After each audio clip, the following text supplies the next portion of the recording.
Salut famille TFA, aujourd'hui nous sommes sur le terrain pour parler de nos produits alimentaires. Savez-vous que le bidon d'huile de 25 litres qui était à 16 000 est passé à 25 000 francs? Qu'en pensez-vous? Merci de commenter, de liker la vidéo et surtout de partager. Bonsoir, moi c'est Dambélé Salimata, je vais au marché ici. Bon, aujourd'hui, vraiment je vous remercie de venir nous demander. Le marché est cher. Là, on ne peut même pas payer. À riz aussi, tout est cher dans le marché. Notre mari nous donne 1000 francs. À 1000 francs, on rentre au marché, on ne peut même pas payer huile, les condiments. On vous demande pardon au président de la République de diminuer les prix des marchandises pour qu'on puisse acheter pour nous nourrir. Madame, on a appris que les choses ont augmenté un peu, surtout l'huile. On dit les litres de 25 et le 25 litres là, c'était à 16 000. Maintenant là, ça arrive à 25 000. Oui, c'est vrai. Même avant-hier, là, je suis allée payer une cas là. On dit 300 francs. Ah, mon argent était programmé 500. Et déjà payé savon. On dit 300 une cas. Il a fait comment? Je suis obligé. Il fait nuit déjà. Je suis obligé de payer. Je dis, ah, tellement le pays, de la manière ça s'en va là. Ah, si ça continue comme ça, c'est pas bon. Hein? On ne peut pas payer poisson. Viande aussi. Il a dit, avec 1000 francs là, tu ne peux pas faire marcher aujourd'hui. Tu as 1000 francs, tu ne peux pas bien manger chez toi. Avec 1000 francs, tu ne peux rien faire. Oh non, Marie, elle se débrouille pour nous donner 1000 francs, venir faire le marché. Non, mais tu tournes, tu ne sais pas ce que tu as payé. Hein? Ah, les gens n'ont pas point. Surtout le poisson même. Puisqu'on ne peut plus payer viande là, donc on se dirige vers le poisson, mais on ne peut pas payer poisson aussi. Ça là. En tout cas, le gouvernement n'a qu'à voir ça. Il n'a qu'à voir ça.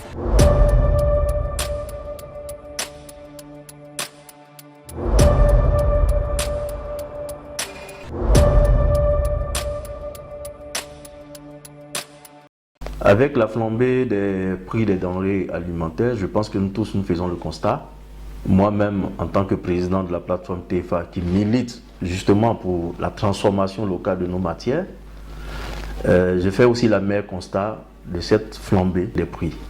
Mais cette montée des prix s'explique par des raisons, on va dire exogènes, comme des raisons endogènes. Au niveau des raisons exogènes, c'est-à-dire qui sont pas forcément lié au gouvernement de Côte d'Ivoire, vous avez le cours du pétrole.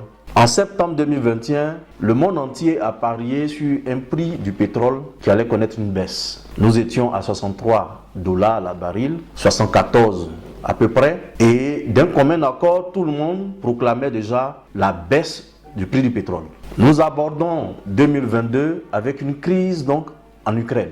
Et cette crise-là vient jouer sur la flambée au niveau du prix du pétrole. Alors, ce n'était pas prévu. Et voici un élément exogène qui a entraîné au plan international cette flambée. Et un peu partout, on parle de l'augmentation des coûts, un peu partout, il y a l'inflation, un peu partout, à cause justement de cette crise en Ukraine. Ça, c'est la première raison exogène.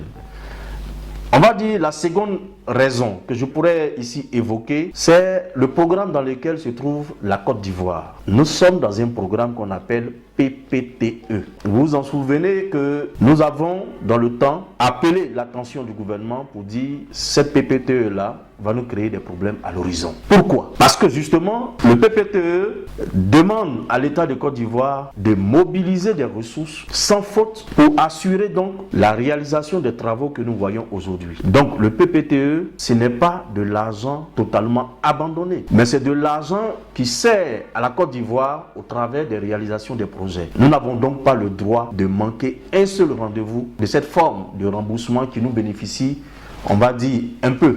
Et l'État est bien obligé d'aller chercher l'argent du PPTE dans la poche des Ivoiriens. Et cela se ressent par l'augmentation des taxes que vous voyez. Cela se ressent par la vie encore plus difficile. Cela se ressent aussi par le fait que vous avez également un taux de chômage qui augmente. Parce que justement, si l'argent du PPTE que nous avons mobilisé doit servir à réaliser nos travaux, mais ce n'est pas les entreprises locales qui ont les marchés. Il est prévu dans le PPTE que ce soit ces pays-là qui concèdent leurs dettes qui doivent faire travailler leurs entreprises. Ce qui veut dire, vous avez des travaux, du boulot saisonnier et qui ne continuent pas. dès lors que le projet s'achève, les Ivoiriens retombent encore dans le chômage. Donc c'est une des raisons également qui justifie la montée des prix des denrées alimentaires. Vous avez constaté comme moi qu'en début du mois, on est passé de 615 pour l'essence à 635 francs. Donc une augmentation de 20 francs. Il va sans dire que la bonne dame, quand elle va chercher son gombo, sa tomate ou bien même son guimagi, elle va emprunter une voiture. Et cette voiture qui a également renchéri les prix du transport, forcément, ça va intervenir sur les denrées alimentaires. Alors, au niveau endogène, au niveau même de la Côte d'Ivoire, vous avez le nouveau régime fiscal qui a été préparé en 2020 pour s'appliquer déjà en 2021, qui pose un problème. Le nouveau régime fiscal nous offre 4 possibilités de régimes fiscaux. Vous avez le régime de l'entrepreneur, c'est-à-dire jusqu'à 50 millions, on ne dépasse pas. Vous avez le régime du micro-entreprise, de 50 millions à 200 millions. Vous avez le régime du réel simplifié, de 200 millions à 500 millions. Et vous avez le régime du réel normal. Et le réel normal, c'est de 500 millions à 1 milliard et plus. Ce qui se passe, c'est qu'il y a une taxe qu'on appelle AIRC, avance sur impôt des revenus du secteur informel. Cette taxe-là ne s'appliquait pas au réel simplifié. Vous avez la plupart des supérettes, vous avez la plupart des boutiques qui se trouvaient justement dans ce cadre-là du réel simplifié et donc qui échappaient à cette taxe qui équivaut environ à 5% du montant de l'achat. Aujourd'hui, tous ceux qui étaient au réel simplifié sont tombés tous aux micro-entreprises. Ça veut dire qu'en plus de 18% de la TVA qui s'applique à ces entreprises-là, vous avez également 5% qui vient également s'ajouter sur le coût de votre achat. Donc les demi-grossistes, quand ils vont faire les achats, s'ils sont aux micro-entreprises, ils sont obligés de supporter les 5%. Et ils font répercuter ça sur les marchandises que vous voyez dans les boutiques, l'huile, tout cela qui flambe. Donc voilà au plan endogène une des raisons.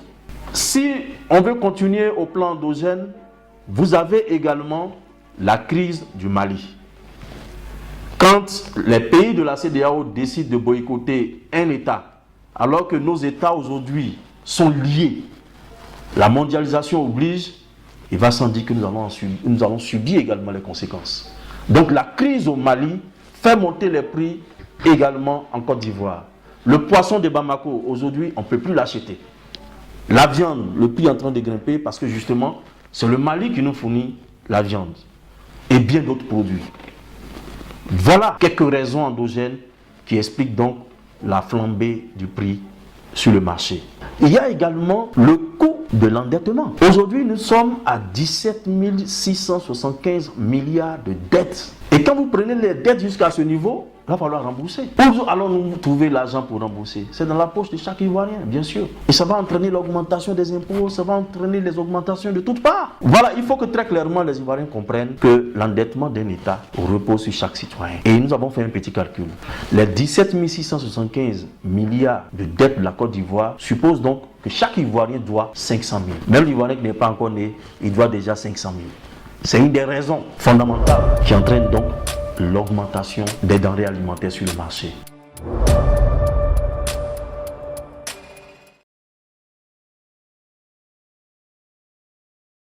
Aujourd'hui, en Côte d'Ivoire, les salaires sont restés en état, ça n'évolue pas. Pendant que les denrées alimentaires prennent l'ascenseur, je m'en vais vous dire aussi qu'il y a les propriétaires de maisons qui également sont en train d'augmenter les loyers. Donc l'Ivoirien se retrouve, on va dire, sans défenseur. Sans défenseur et il ne fait que subir, et subir, et subir.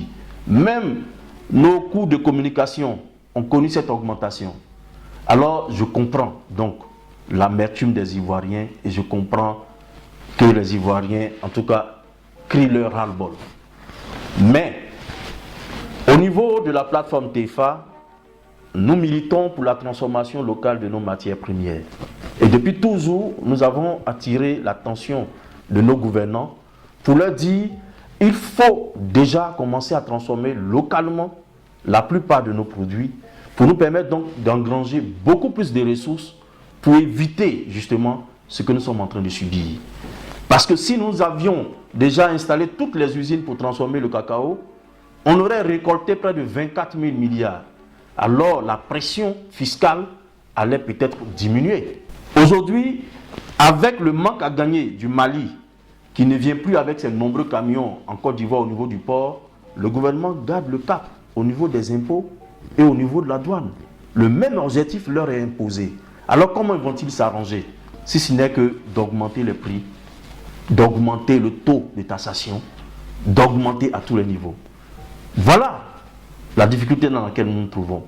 Mais nous appelons le gouvernement aujourd'hui à regarder du côté de la proposition de la plateforme TFA. Nous avons conçu un concept économique qu'on appelle VNC, la Vision Nationale Commune, qui préconise justement que nous adoptions le principe de la transformation locale de toutes nos matières sur place, pour engranger beaucoup plus de ressources, pour que nous puissions échapper justement à cette pression fiscale et échapper justement à cette flambée des prix. Voilà une des solutions que nous proposons et la seule d'ailleurs que nous avons toujours proposée.